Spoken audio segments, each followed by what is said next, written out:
तो नमस्कार प्रणाम स्वागत बाटे आप सबके राइटर बागी भाई के चैनल पर भैया। आज उपस्थित बानी रुआ सबके बीच में लेके भोजपुरी देवी गीत एकदम नया मीटर नवरात्रि स्पेशल गीत। बहुत बढ़िया मीटर सजौले बानी भैया रुआ सबन खतरा। अगर एक नया म्यूजिक बनवा के या बढ़िया से गायकी कर देतनी तो पक्का 100% गारंटी के साथ ही गाना वायरल हो भैया। बहुत मस्त मीटर बा। तो चली मीटर के शुरुआत कर जा कैसे एक धुन बा का लय बा के तरह से गावे के बा। लेकिन स्टार्ट कर से पहले भैया एगो बात बतावल चाह कि रुआ अगर नया सिंगर बानी या सिंगिंग में इंटरेस्ट बा, अच्छा मीटर के तलाश में बानी, अच्छा मीटर रुआ के नइखे मिलत, अगर हमरा चैनल पर आ गेल बानी भैया तो निश्चिंत रही, निराश भइला की जरूरत नइखे। रुआ जैसन भी मीटर चाहत होखब लिखवावे के, हर तरह के हम मीटर लिखेनी भैया, हर सीजन के गीत लिखेनी, चाहे हिंदी में या चाहे भोजपुरी में।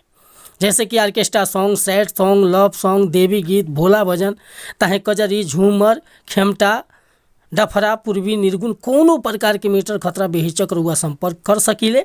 बिल्कुल उचित चार्ज लेनी भैया, लेकिन मीटर मन पसंद के देनी। अगर ट्रैक पर लिखवाएम तो 500 रुपया चार्ज लगी, और नया कंपोज करके लिखवाएम तो 1000 रुपया चार्ज लगी भैया। तो चैनल पर नया बानी तो चैनल के सब्सक्राइब कर ली, बेल आइकन प्रेस कर ली, ताकि हर रोज़ रुआ के नया नया वीडियो का अपडेट मिलत रहे। काहे कि दिन भर में हम 2 वीडियो अपलोड करनी भैया, एगो मॉर्निंग में और एगो शाम के। ठीक बा। तो आज के मीटर देखल जा कैसे गावे के बाटे। एगो भक्त माई से गुहार करता, ओकरा मन में एगो प्रश्न बा कि माई बताव, अरे निमिया से ये माई कौन बनाता, चले न तोहरा सेवा कौन के पाता। ए माई बतावा ना कि निमिया से ये माई कौन बनाता, चले न तोहरा सेवा कौन के पाता।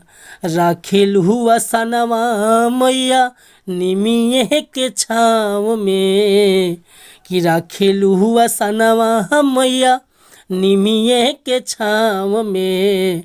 हमरो दुआरे एगो निमिया के गछिया रहे माई मोरा गाँव में। हमरो दुआरे एगो निमिया के गछिया रहे माई मोरा गाँव में।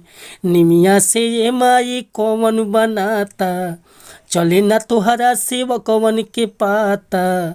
राखेल हुआ सनवा मैया निमिये के छाँव में, आ हमरो दुआरे एगो निमिया के गछिया रहे माई मोरा गाँव में।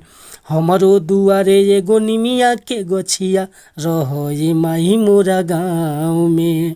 इतना सुंदर भजन बा, अगर एकर बढ़िया से गायकी कर देता नी, म्यूजिक बढ़िया बनवा के, तो पक्का वायरल हुई भैया। अगर ये गाना पसंद बा और वह फुल सॉन्ग लिखवावे के चाहता नहीं तो बिल्कुल उचित चार्ज पर हुआ कि गाना व्हाट्सअप के जरिए मिल जाई। हमार व्हाट्सअप नंबर बाटे भैया 8874473128 8874473128। रुआ बेहिचक कोनो भी प्रकार के मीटर लिखवावे खतरा संपर्क कर सकतानी।